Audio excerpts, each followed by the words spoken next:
Hello everyone, ಇದು ನಿಮ್ಮ ನೇತ್ರ. ನಿನ್ನೆ ಒಂದು ಕ್ಯಾಪ್ಟನ್ಸಿ ರಿಲೇಟೆಡ್ ಟಾಸ್ಕ್ ಏನು ನಡೆಯುತ್ತೆ, ಅದಾದ ನಂತರ ಪ್ರತಿಯೊಬ್ಬರಿಗೂ ಡಿಫ್ರೆಂಟ್ ಒಪಿನಿಯನ್ ಇದೆ ಅಂತಲೇ ಹೇಳ್ಬೋದು.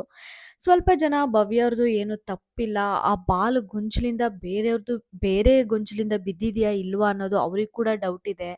ಅಮಾಯಕಿ ಗೊತ್ತಿರಲಿಲ್ಲ ಅಂತ ಸ್ವಲ್ಪ ಜನದ ಒಪಿನಿಯನ್ ಆದರೆ, ನಿಜವಾಗ್ಲೂ ಗೊತ್ತಿದ್ದೇ ಮೋಸ ಮಾಡಿದಾಳೆ, ಸಿಕ್ಕಾಪಟ್ಟೆ ಡವ್ ಮಾಡ್ತಾ ಇದ್ದಾಳೆ ಅನ್ನೋದು ಕೂಡ ಇನ್ನೊಬ್ರದ್ದು ಒಪಿನಿಯನ್ ಆಗಿರುತ್ತೆ. ಇನ್ನೊಂದ್ ಸ್ವಲ್ಪ ಜನ ಮೋಕ್ಷಿತಾ ಮತ್ತೆ ರಜತ್ ತಪ್ಪಂತ ಇದ್ದಾರೆ. ಇನ್ನೊಂದ್ ಸ್ವಲ್ಪ ಜನ ಅದು ಉಸ್ತುವಾರಿಗಳನ್ನ ಮಾಡ್ಬೇಕಾಗಿತ್ತು. ಭವ್ಯ ಏನ್ ಮಾಡ್ತಾಳೆ, ಮಂಜಣ್ಣ ಮಾತ್ರ ಗ್ರೇ ಏರಿಯಾ ಹುಡ್ಕೋಬಹುದು, ಭವ್ಯ ಗ್ರೇ ಏರಿಯಾ ಹುಡ್ಕೋಬಾರ್ದಾ ಅಂತ ಡಿಫ್ರೆಂಟ್ ಒಪಿನಿಯನ್ಗಳಂತೂ ಆಚೆಗಡೆ ಕ್ರಿಯೇಟ್ ಆಗ್ತಾ ಇದೆ. ಎಲ್ಲದಕ್ಕೂ ಈ ವಿಡಿಯೋಲಿ ನನ್ನ ಅಭಿಪ್ರಾಯ ಏನಿರುತ್ತೆ, ಈ ಎಲ್ಲದ ಪಾಯಿಂಟ್ಗೂ ಕ್ಲಾರಿಫಿಕೇಶನ್ ಕೊಡೋ ಪ್ರಯತ್ನ ಅಂತೂ ಪಡ್ತೀನಿ. ವಿಡಿಯೋನ ಎಲ್ಲೂ ಸ್ಕಿಪ್ ಮಾಡದೆ ನೋಡಿ. ಮತ್ತೆ ನನ್ನ ವಿಡಿಯೋ ಇಷ್ಟ ಆಗ್ತಿದ್ರೆ ದಯವಿಟ್ಟು ಲೈಕ್ ಮಾಡೋದನ್ನ, ಕಮೆಂಟ್ ಮಾಡೋದನ್ನ ಮಾತ್ರ ಮರ್ತೋಗ್ಬಿಡಿ. ಹೊಸದಾಗಿ ನೋಡ್ತಾ ಇದ್ರೆ ದಯವಿಟ್ಟು ಸಬ್ಸ್ಕ್ರೈಬ್ ಮಾಡ್ಕೊಂಡು ನಂತರ ವಿಡಿಯೋ ಕಂಟಿನ್ಯೂ ಮಾಡಿ ಅಂತ ಹೇಳ್ತಾ, ಇನ್ನು ಡೈರೆಕ್ಟ್ ಮ್ಯಾಟ್ರಿಗೆ ಬರೋದಾದ್ರೆ, ನಿನ್ನೆ ಒಂದು ಕ್ಯಾಪ್ಟನ್ಸಿ ರಿಲೇಟೆಡ್ ಟಾಸ್ಕ್ ಏನು ಕೊಟ್ಟಿರ್ತಾರೆ ಅದು ಕ್ಲಿಯರ್ ಆಗಿತ್ತು ಅಂತ ಹೇಳ್ಬೋದು. ಕ್ಯಾಪ್ಟನ್ಸಿ ಕಂಟೆಂಡರ್ಸ್ ಯಾರ್ಯಾರು ಆಗಿರ್ತಾರೆ, ಅದು ಭವ್ಯವ್ರ ತಂಡ ಎಲ್ಲರೂ ಆಗಿರ್ತಾರೆ. ಮೋಕ್ಷಿತ್ ಅವರು, ಧನರಾಜ್ ಅವರು, ರಜತ್ ಅವರು, ತ್ರಿವಿಕ್ರಮ್ ಅವರು, ಭವ್ಯಗೌಡ ಅವರು, ಈ 5 ಜನ ಕೂಡ ಕ್ಯಾಪ್ಟನ್ಸಿ ಕಂಟೆಂಡರ್ಸ್ ಟಾಸ್ಕ್ ಆಡೋಕ್ಕೆ ಸೆಲೆಕ್ಟ್ ಆಗ್ತಾರೆ. ಈ ಒಂದು ಟಾಸ್ಕ್ ಏನಪ್ಪಾ ಆಗಿರುತ್ತೆ ಅಂದ್ರೆ, ಒಂದು ಐರನ್ ರಾಡ್ ತರ ಹಿಂಗೆ ಕಂಬಿ ಕಟ್ಟಿರ್ತಾರೆ. ಆ ಕಂಬಿಗಳಿಗೆ ಒಂದು ಬಾಲಿನ ಗೊಂಚುಗಳನ್ನ ಕಟ್ಟಿ ಅದಕ್ಕೆ ಒಂದು ಸ್ಪೆಸಿಫಿಕ್ ನಂಬರ್ಸ್ನ ಅಂಟಾಕಿರ್ತಾರೆ.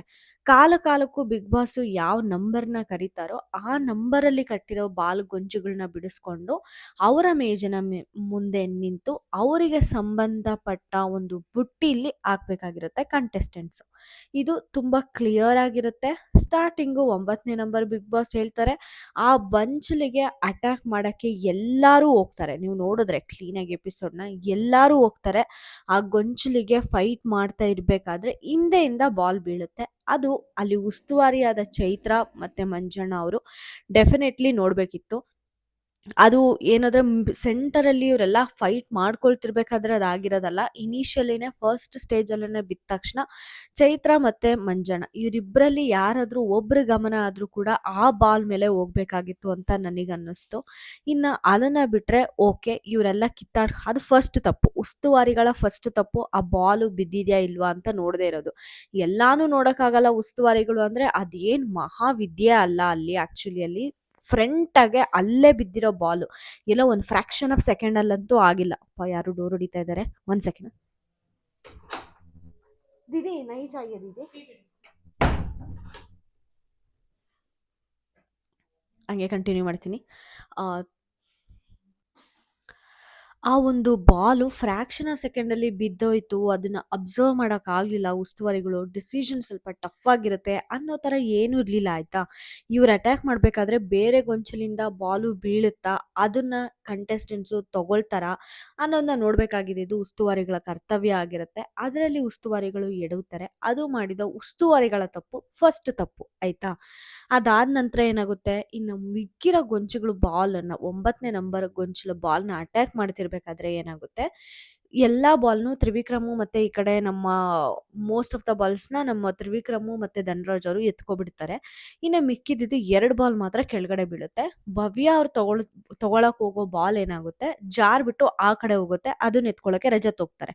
ಇನ್ನು ಒಂದು ಬಾಲ್ ಇರುತ್ತಲ್ಲ, ಅದಕ್ಕೆ ಮೋಕ್ಷಿತಾ ಮತ್ತೆ ಭವ್ಯ ಅವರು ಫೈಟ್ ಆಗ್ತಾರೆ. ಅನ್ಫಾರ್ಚುನೇಟ್ಲಿ ಆ ಬೋರ್ಡ್ ಇಂದ ಆಚೆ ಹೋಗುತ್ತೆ ಬಾಲು. ಮಂಜಣ್ಣ ಅವ್ರು ಸೆಂಟ್ರಲ್ ಆಗಿದಾಗ ಮೋಕ್ಷಿತಾ ಮತ್ತೆ ಭವ್ಯ ಅವರು ಇಬ್ರು ಆ ಬಾಲ್ಗೋಸ್ಕರ ಜಗಳ ಆಡ್ತಿರ್ತಾರೆ. ಕೊನೆಯಲ್ಲಿ ನಮ್ಮ ಮೋಕ್ಷಿತ ಅವರ ಬಾಲ್ನ ಎತ್ಕೊಂಡ್ ಬಿಡ್ತಾರೆ. ಇಲ್ಲಿ ವೆರಿ ಕ್ಲಿಯರ್ ಆಗಿರ್ಬೇಕಾಗಿದ್ದು ಉಸ್ತುವಾರಿಗಳಿಗೆ ಇನ್ನೊಂದು ಬಾಲ್ ಎಲ್ಲಿಂದ ಬಂತು ಅಂತ. ಆದ್ರೆ ಅವ್ರು ಅದಕ್ಕೆ ಗಮನನೇ ಕೊಡ್ಲಿಲ್ಲ. ಭವ್ಯ ಅವರು ಅಲ್ಲಿ ಯಾವ ಬಾಲ್ ಬಿದ್ದಿರುತ್ತೋ ಅದನ್ನ ತಗೊಂಡ್ ಬರಕ್ ಹೋಗ್ತಾರೆ. ಅಲ್ಲಿ ರಜತ್ ಬೇರೆ ಬಾಲ್ನ ತಗೊಂಡ್ ಬರ್ತಿರೋ ರಜತ್ ಭವ್ಯ ಅವ್ರಿಗೆ ಒಂದು ರಿಮೈಂಡರ್ ಆಗ್ತಾರೆ, ಭವ್ಯ ಆ ಬಾಲ್ ಇಲ್ಲ, ಅದನ್ನ ಎತ್ಕೋಬೇಡ ಅಂತಾರೆ. ಅಲ್ಲಿ ಬುಜ್ಜಿ ಅವರು ನಮ್ಮ ಭವ್ಯ ಅವರು ಸುಮ್ನಿರು ಅಂತ ಪಿಸುಧ್ವನಿಲಿ ಹೇಳ್ದಾಗ, ನಮ್ ಭವ್ಯನೇ ಬಿಡು ಅಂತ ಬಿಟ್ಟವರು ಮತ್ತೆ ಬಂದು ತ್ರಿವಿಕ್ರಮ್ ಅವ್ರ ಹತ್ರ ಆಗ್ಲಿ ಬೇರೆಯವ್ರ ಹತ್ರ ಆಗ್ಲಿ ಚರ್ಚೆ ಮಾಡಬಾರ್ದಾಗಿತ್ತು. ಯಾಕಂದ್ರೆ ಅದು ಡೆಫಿನೆಟ್ಲಿ ತಪ್ಪು. ಮೋಸ ಮಾಡಿ ಗೆದ್ಬಿಟ್ಲು ಅನ್ನೋ ಒಂದು ಲೇಬಲ್ ಅಂತೂ ಡೆಫಿನೆಟ್ಲಿ ಅವ್ರ ಫ್ರೆಂಡ್ ಭವ್ಯಗೌಡ ಅವರಿಗೆ ಬರುತ್ತೆ. ಈ ತರ ಬುಜ್ಜಿ ಅವ್ರ ಹಿಂದೆ ಬಂದು ಮಾತಾಡಿದ್ರೆ. ಭವ್ಯಗೌಡ ಅವ್ರಿಗೆ ಬಾಲ್ ತಗೊಂಡು ಹಾಕಕ್ಕೆ ಕೊಟ್ಟಿದ್ದು ಮಾಡಿದ್ದ ರಜತ್ ಅವ್ರದ ಫಸ್ಟ್ ತಪ್ಪು, ಮತ್ತೆ ಅದ್ರ ಬಗ್ಗೆ ಬೇರೆಯವ್ರ ಹತ್ರ ಹೋಗಿ ಮಾತಾಡಿದ್ದು 2ನೇ ತಪ್ಪು. ಐದರಲ್ಲಿ ಹಾಕಕ್ ಬಿಡಬಾರ್ದಾಗಿತ್ತು, ಇಲ್ಲ ಅಂದ್ರೆ ಅದ್ರ ಬಗ್ಗೆ ಹೋಗಿ ಯಾರ ಹತ್ರನೂ ಮಾತಾಡಬಾರ್ದಾಗಿತ್ತು. ಆಸ್ ಎ ಫ್ರೆಂಡ್ ಇಲ್ಲಿ ರಜತ್ ಅವರು ಫೇಲ್ ಆದ್ರು, ಮತ್ತೆ ಆಸ್ ಎ ಕಂಟೆಸ್ಟೆಂಟ್ ಕೂಡ ಇಲ್ಲಿ ರಜತ್ ಅವರು ಫೇಲ್ ಆದ್ರು. ಭವ್ಯ ಗೌಡ ಅವರಿಗೆ ನಾನ್ ನೋಡಿದೀನಿ ಆ ಬಾಲು ಬೇರೆ ಗೊಂಚಲಿಂದ ಬಿದ್ದಿದ್ದು, ಮಂಜಣ್ಣ ಇಲ್ಲಿ ಬಿಡಬೇಡ್ರಿ ಹಾಕಕ್ಕೆ ಅಂತ ಗಟ್ಟಿಯಾಗಿ ರಜತ್ ಅವರು ಅಲ್ಲಿ ನಿಂತ್ಕೋಬೇಕಾಗಿತ್ತು, ಬಿಡ್ಲಿಲ್ಲ. ಇನ್ನು ಎಲ್ಲರೂ ಸುಮ್ಮನೆ ಇದ್ದಾರೆ ಅಂದ್ರೆ ಆಸ್ ಎ ಕಂಟೆಸ್ಟೆಂಟ್ ಕ್ಯಾಪ್ಟನ್ ಆಗ್ಬೇಕು ಅನ್ನೋ ಒಂದು ಆಸೆಯಲ್ಲಿ ಬೇರೆ ಗೊಂಚಲಿಂದ ಬಿದ್ದಿದ್ರು ಕೂಡ ತಗೊಂಡೋಗಿ ಭವ್ಯ ಅವರು ಹಾಕಕ್ ಹೋದ್ರು. ಬಟ್ ಮಾನವೀಯತೆಯಾಗಿ ಯೋಚನೆ ಮಾಡ್ಬೇಕಾಗಿತ್ತು. ರೂಲ್ಸ್ ಅಂಡ್ ರೆಗ್ಯುಲೇಷನ್, ಅದು ರೂಲ್ಸ್ ಅಲ್ಲಿ ಕೂಡ ಕ್ಲಿಯರ್ ಆಗಿ ಬರ್ದಿತ್ತು, ಬಿಗ್ ಬಾಸ್ ಹೇಳೋ ನಂಬರ್ ಇಂದ ಮಾತ್ರನೇ ಬ್ಯಾಸ್ಕೆಟ್ಗೆ ಹಾಕ್ಬೇಕಾಗಿತ್ತು ಅಂತ. ಮಂಜಣ್ಣ ಅವರು ಗ್ರೇ ಏರಿಯಾ ಹುಡ್ಕೊಳ್ತಾರೆ, ಬಟ್ ಮಂಜಣ್ಣ ಅವ್ರು ಗ್ರೇ ಏರಿಯಾ ಹುಡ್ಕೊಂಡಾಗ ಯಾವುದೇ ರೂಲ್ಸ್ ಎಗೇನ್ಸ್ಟ್ ಆಗಿರಲ್ಲ ಮಂಜಣ್ಣ ಅವರ ಗ್ರೇ ಏರಿಯಾಗಳು. ಬಟ್ ಇಲ್ಲಿ ಭವ್ಯ ಗೌಡ ಅವರು ಗ್ರೇ ಏರಿಯಾ ಹುಡುಕೊಂಡು ಬಂದು ಕ್ಯಾಪ್ಟನ್ಸಿ ಗೆದ್ರು ಅಂತಾರಲ್ಲ, ಅದನ್ನ ನಾನು ಖಂಡಿತ ಒಪ್ಪಲ್ಲ. ಯಾಕಂದ್ರೆ ಗ್ರೇ ಏರಿಯಾ ಅಂದ್ರೆ ಏನಪ್ಪಾ ಅಂದ್ರೆ ಆ ಕಡೆ ಕಪ್ಪಾಗೂ ಇರಬಾರ್ದು, ಈ ಕಡೆ ವೈಟ್ ಆಗೂ ಇರಬಾರ್ದು, ಅದನ್ನ ಗ್ರೇ ಏರಿಯಾ ಅಂತಾರೆ. ಬಟ್ ಇಲ್ಲಿ ನಮ್ಮ ಭವ್ಯ ಗೌಡ ಅವ್ರು ಮಾಡಿದ್ರು ಕಪ್ಪ ಕಾಣಿಸ್ತಾ ಇದೆ ಅಲ್ವಾ, ಅದು ಕ್ಲಿಯರ್ ತಪ್ಪು. ಆ ಬಾಲ್ ಯಾವ ಗೊಂಚಲಿಂದ ನಂಬರಿಂದ ಬಿದ್ದಿದ್ಯೋ ಅದೇ ಹಾಕ್ಬೇಕಾಗಿರುತ್ತೆ, ಬಟ್ ಅವ್ರು ತಂದಿರೋದೇ ಬೇರೆ ನಂಬರು. ಬಟ್ ಅಲ್ಲಿ ಭವ್ಯ ಅವ್ರಿಗೆ ರಿಯಲೈಸ್ ಆಗ್ಲಿಲ್ವಾ, ಬಿಡು ಯಾರು ನೋಡಿಲ್ಲ ಅಂತ ಹಾಕಕ್ ಹೋದ್ರ, ಹಾಕಿದ್ರು. ಬಟ್ ಡೆಫಿನೆಟ್ಲಿ ಭವ್ಯ ಅವ್ರು ಮಾಡಿದ್ದು ಮಾತ್ರ ಮೋಸ. ಬಟ್ ಇಲ್ಲಿವರೆಗೂ ಏನೇನಾಯ್ತೋ ಇದನ್ನೆಲ್ಲ ನೋಡಿದ್ರೆ ಓಕೆ, ಇಬ್ಬರು ಆಸೆಯಿಂದ ಮಾಡಿದಾಳೆ ಅಂತ ಭವ್ಯ ಅವ್ರ ತಪ್ಪನ ಹೆಂಗೋ ಒಪ್ಕೊಳ್ಬೋದು, ಆಯ್ತಾ. ಮುಂದಕ್ಕೆ ಭವ್ಯ ಅವ್ರು ಎಲ್ಲಿ ತಪ್ಪು ಮಾಡಿದ್ರು ಅಂತ ಡಿಸ್ಕಸ್ ಮಾಡೋಣ. ಅದಕ್ಕಿಂತ ಮುಂಚೆ ಯಾರು ವಿಡಿಯೋನ ಸ್ಕಿಪ್ ಮಾಡದೆ ನೋಡಿ ಅಂತ ಹೇಳ್ತೀನಿ ನಾನು, ಆಯ್ತಾ. ಭವ್ಯ ಅವರು ಆ ಬಾಲ್ನ ಹಾಕ್ತಾರೆ, ಫಸ್ಟ್ ರೌಂಡಲ್ಲಿ ಗೆಲ್ತಾರೆ. ಫಸ್ಟ್ ರೌಂಡಲ್ಲಿ ನಮ್ಮ ಮೋಕ್ಷಿತ ಅವ್ರು ಆಚೆ ಹೋಗ್ತಾರೆ. ಇಲ್ಲಿ ಮೋಕ್ಷಿತ ಅವರ ರಿಯಲ್ ಆಟ ಸ್ಟಾರ್ಟ್ ಆಗುತ್ತೆ. ಅವ್ರು ಏನ್ ಅನ್ಕೊಂಡಿರ್ತಾರೆ, ಭವ್ಯ ಅವರು ಆ ಬಾಲ್ನ ಎತ್ಕೊಂಡು ಬರ್ತಿರ್ಬೇಕಾದ್ರೆ ಮಂಜಣ್ಣ ಅವರಿಗೆ ಡೌಟ್ ಬರುತ್ತೆ, ಆ ಬಾಲ್ ಎಲ್ಲಿಂದ ಬಂತು ಅಂತ ಕೇಳ್ತಾರೆ ಮಂಜಣ್ಣ ಅವರು. ಅದಕ್ಕೆ ಭವ್ಯ ಅವ್ರು ಹೇಳ್ತಾರೆ, ಮೋಕ್ಷಿ ಬಾಲ್ ಇಲ್ಲೇ ಇತ್ತು ಅಲ್ವಾ ಮೋಕ್ಷಿ ಅಂದ್ರೆ ಹಾ ಅಲ್ಲೇ ಇತ್ತು ಅಂತಾರೆ. ಮತ್ತೆ ದೇವ್ರಣೆಗೂ ಇಲ್ಲೇ ಇತ್ತು ಮಂಜಣ್ಣ ಅಂತ ಹೇಳ್ಬಿಟ್ಟು ಭವ್ಯ ಅವರು ಕಂಟಿನ್ಯೂ ಮಾಡ್ತಾರೆ ಆಟ ಆಡಕ್ಕೆ. ಚೈತ್ರ ಅವರು ಕೇಳ್ತಾರೆ, ಮಂಜು ಅವರು ಕೇಳ್ತಾರೆ. ಅಲ್ಲಿ ಮೋಕ್ಷಿತ್ ಅವರು ಸುಮ್ನೆ ಇದ್ರು, ಆ ಬಾಲ್ ಅಲ್ಲೇ ಇತ್ತು ಅಂತ ಹೇಳ್ತಾರೆ. ಭವ್ಯ ಅವರು ತಗೊಂಡ್ ಬಂದು ಹಾಕ್ತಾರೆ. ಮೋಕ್ಷಿತ್ ಅವರು ಫಸ್ಟ್ ರೌಂಡ್ ಅಲ್ಲಿ ಔಟ್ ಆಗ್ತಾರೆ. ಸೆಕೆಂಡ್ ರೌಂಡ್ ಅಲ್ಲಿ ತ್ರಿವಿಕ್ರಮ್ ಔಟ್ ಆಗ್ತಾರೆ. ಯಾಕಂದ್ರೆ ಬೇರೆಯವ್ರ ಬ್ಯಾಸ್ಕೆಟ್ ಅಲ್ಲಿ ಹಾಕ್ಬಿಟ್ಟು ಬೇರೆಯವ್ರನ್ನ ಯಾರಾದ್ರೂ ಎಲಿಮಿನೇಟ್ ಮಾಡಂಗಿದ್ರೆ ಮಾಡ್ಬೋದು ಅಂತ ಬಿಗ್ ಬಾಸ್ ಅವ್ರು ಹೇಳಿದಾಗ ಧನರಾಜ್ ಅವರು ತ್ರಿವಿಕ್ರಮ್ ಅವ್ರನ್ನ ಎಲಿಮಿನೇಟ್ ಮಾಡ್ತಾರೆ. ಥರ್ಡ್ ರೌಂಡ್ ಅಲ್ಲಿ ಬುಜ್ಜಿ ಅವರು ಆಚೆ ಬರ್ತಾರೆ. ಫೋರ್ತ್ ರೌಂಡ್ ಅಲ್ಲಿ ಧನರಾಜ್ ಔಟ್ ಆಗ್ತಾರೆ, ಭವ್ಯ ಅವ್ರು ಗೆಲ್ತಾರೆ. ಇವಾಗ ನಮ್ಮ ಮೋಕ್ಷಿತ್ ಅವರು ಮಾತಾಡಕ್ ಸ್ಟಾರ್ಟ್ ಮಾಡ್ತಾರೆ.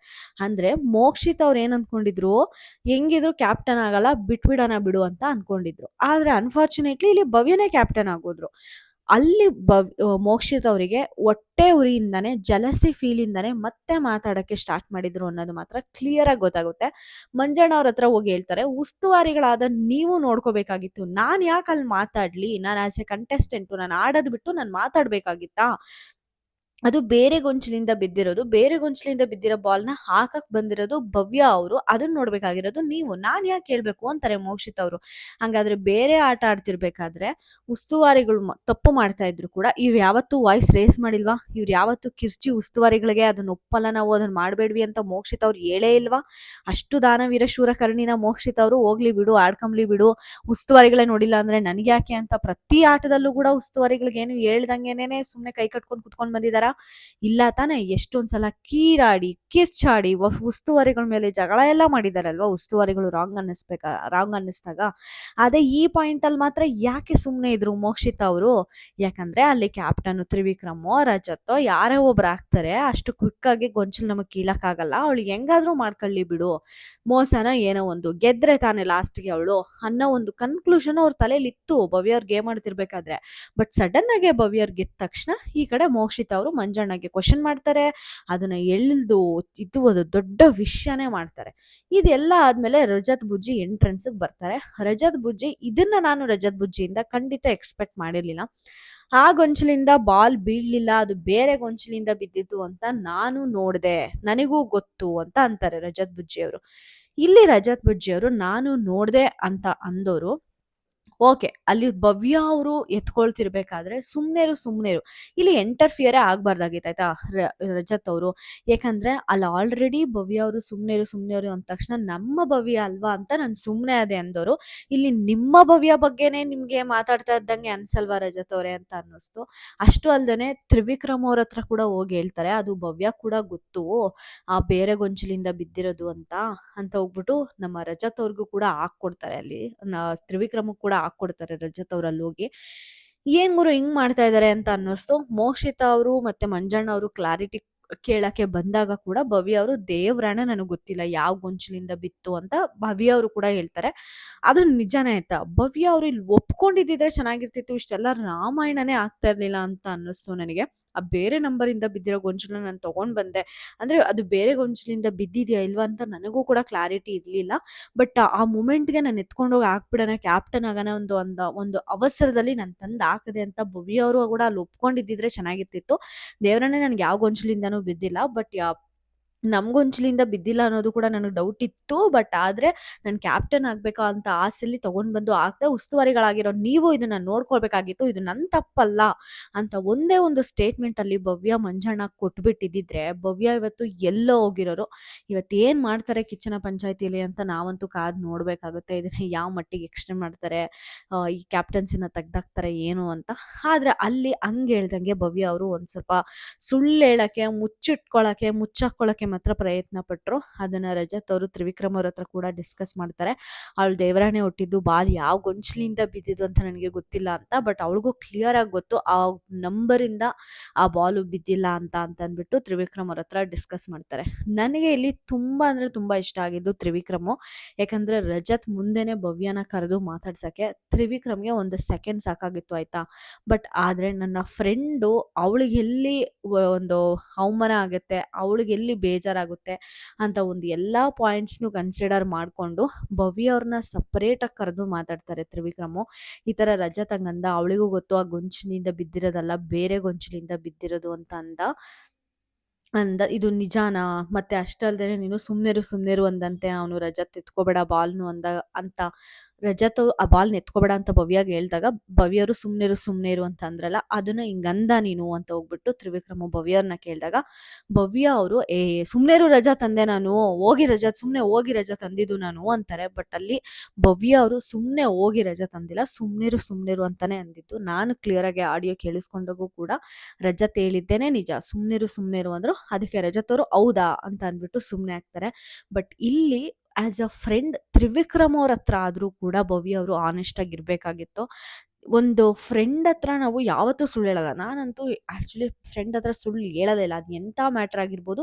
ಆ ಕಂಫರ್ಟ್ ಝೋನ್ ಇರುತ್ತೆ ಶೇರ್ ಮಾಡ್ಕೊಳ್ಳೋದಕ್ಕೆ. ಬಟ್ ಅದನ್ನು ಮೀರಿ ಭವ್ಯ ಅವರು ಸುಳ್ಳು ಹೇಳ್ತಾರೆ ತ್ರಿವಿಕ್ರಮ್ ಅವ್ರ ಹತ್ರ ಅಂತ ನಾನಂತೂ ಎಕ್ಸ್ಪೆಕ್ಟ್ ಮಾಡಿರ್ಲಿಲ್ಲ. ಡೆಫಿನೆಟ್ಲಿ ಸುಳ್ಳು ಹೇಳಿದ್ರು. ಈ ಒಂದು ಪಾಯಿಂಟ್ ಅಲ್ಲೇನೆ ಜನಗಳಿಗೆ ಭವ್ಯ ಅವ್ರ ಮೇಲೆ ಒಂದು ನೆಗೆಟಿವ್ ಇಂಪ್ರೆಷನ್ ಅಂತ ಅಂತೂ ಬರೋದು. ಯಾಕಂದ್ರೆ ಒಂದು ಫ್ರೆಂಡು ನಂಬಿಸಿ ನಿನ್ನ ಕೂರಿಸಿ ಕೇಳ್ತಾನೆ ಅಂದ್ರೆ ಎಷ್ಟು ಅಂತ ಸುಳ್ಳು ಹೇಳ್ತೀಯ, ಎಷ್ಟು ಅಂತ ಡ್ರಾಮಾ ಮಾಡ್ತೀಯ. ಒಂಥರ ನಂಬಿಕೆ ದ್ರೋಹ. ಒಂದು ಕ್ಯಾಪ್ಟನ್ ಆದ ಸ್ಯಾಟಿಸ್ಫ್ಯಾಕ್ಷನ್ ಡೆಫಿನೆಟ್ಲಿ ಉಳಿಯಲ್ಲ ಭವ್ಯ ಅವರಿಗೆ. ಮೋಸ್ಟ್ಲಿ ಅವ್ರು ಹಂಗೆ ಮಾಡಲಿಲ್ಲ ಅಂದಿದ್ರು ಕೂಡ ತ್ರಿವಿಕ್ರಮ್ ಅವರು ಅವ್ರ ಹತ್ರ ಬಾಲ್ ಏನಿದ್ವೋ ಅವನ್ನ ಡೆಫಿನೆಟ್ಲಿ ಭವ್ಯಗೆ ಶೇರ್ ಮಾಡಿರೋರು. ಭವ್ಯ ಕೂಡ ಟಾರ್ಗೆಟ್ ತುಂಬ ಚೆನ್ನಾಗಿತ್ತು. ಡೆಫಿನೆಟ್ಲಿ ಆಕೆ ಮುಂದಕ್ಕೆ ಹೋಗಿರೋರು. ಇಷ್ಟೆಲ್ಲ ಡ್ರಾಮಾ ಬೇಕಾಗಿತ್ತಾ ಅಂತ ಅನ್ಸುತ್ತೆ. ಫಸ್ಟ್ ತಪ್ಪು ಮಾತ್ರ ಉಸ್ತುವಾರಿಗಳದು. ಸೆಕೆಂಡ್ ತಪ್ಪು ರಜತ್ತು ಮತ್ತೆ ಮೋಕ್ಷಿತಾ ಅವ್ರದ್ದು. ಅಲ್ಲೇ ಬೀಳ್ದಂಗೆ ಅದನ್ನ ಕಂಟಿನ್ಯೂ ಮಾಡಿದ್ದು. ಥರ್ಡ್ ತಪ್ಪು ಬಂದ್ಬಿಟ್ಟು ನಮ್ಮ ಭವ್ಯ ಅವ್ರದ್ದು. ನಾನು ದೇವರಾಣೆ ನೋಡಿಲ್ಲ ಅಂದಿದ್ದು ಓಕೆ. ಬಟ್ ಅದು ನನಗೆ ಗೊತ್ತಿತ್ತು ಬೇರೆ ಗೊಂಚಲಿಂದ ಬಿದ್ದಿದ್ದು ಅಂತ. ಆದ್ರೆ ನನ್ನ ಗೇಮ್ ಆಡಿದ್ದೀನಿ.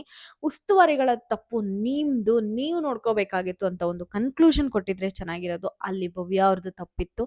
ಮತ್ತೆ ತ್ರಿವಿಕ್ರಮ್ ಅವ್ರ ಹತ್ರ ಒಂದು ಸ್ನೇಹಕ್ಕೆ ದ್ರೋಹ ಮಾಡಿದ್ರು ಸುಳ್ಳೇಳಿ, ಅಲ್ಲಿ ಭವ್ಯ ಅವ್ರದ್ದು ತಪ್ಪಿತ್ತು. ಆಟ ಅಂತ ಬಂದ್ರೆ ಭವ್ಯ ಅವ್ರದ್ದು 1-2% ಭವ್ಯ ಅವ್ರದ್ದು ತಪ್ಪಾದ್ರೆ ರಜತು, ಮೋಕ್ಷಿತಾ ಮತ್ತೆ ನಮ್ಮ ಮಂಜಣ್ಣ, ಚೈತ್ರ ಅವ್ರದ್ದು 98% ತಪ್ಪಿರುತ್ತೆ. ಬಟ್ ಸ್ನೇಹ, ಒಂದು ನಂಬಿಕೆ ಅಂತ ಬಂದ್ರೆ ಭವ್ಯ ಅವ್ರದ್ದು 100ಗೆ 100% ಮೋಸದ ಆಟ ಇರುತ್ತೆ. ಇಷ್ಟಾಗಿರುತ್ತೆ. ಸುದೀಪ್ ಸರ್ ಇದನ್ನ ಪ್ರೊಲಾಂಗ್ ಮಾಡ್ತಾರಾ, ಇಲ್ಲಾಂದ್ರೆ ಡಿಸ್ಕಸ್ ಮಾಡದೆ ಬಿಟ್ಟಾಕ್ಬಿಡ್ತಾರಾ, ಕಾದ್ ನೋಡ್ಬೇಕಾಗುತ್ತೆ. ಮುಂದಿನ ವಾರ ಫ್ಯಾಮಿಲಿ ವೀಕ್ ಕೂಡ ಅಂತೆ. ನಾನಂತೂ ಫ್ಯಾಮಿಲಿ ವೀಕ್ಗೆ ತುಂಬ ಎಕ್ಸೈಟ್ ಆಗಿದ್ದೀನಿ. ನಿಮ್ಗೆ ಏನನ್ಸುತ್ತೆ ಫ್ಯಾಮಿಲಿ ವೀಕ್ ಇದ್ರೆ ಅಂತ ನನಗೆ ಕಮೆಂಟ್ ಸೆಕ್ಷನಲ್ಲಿ ತಿಳಿಸಿ. ವಿಡಿಯೋ ಇಷ್ಟ ಆದರೆ ದಯವಿಟ್ಟು ಲೈಕ್, ಶೇರ್ ಆ್ಯಂಡ್ ಸಬ್ಸ್ಕ್ರೈಬ್ ಅಂತ ಹೇಳ್ತಾ ನಾನು ವಿಡಿಯೋನ ಮುಗಿಸ್ತಾ ಇದ್ದೀನಿ. Thank you so much.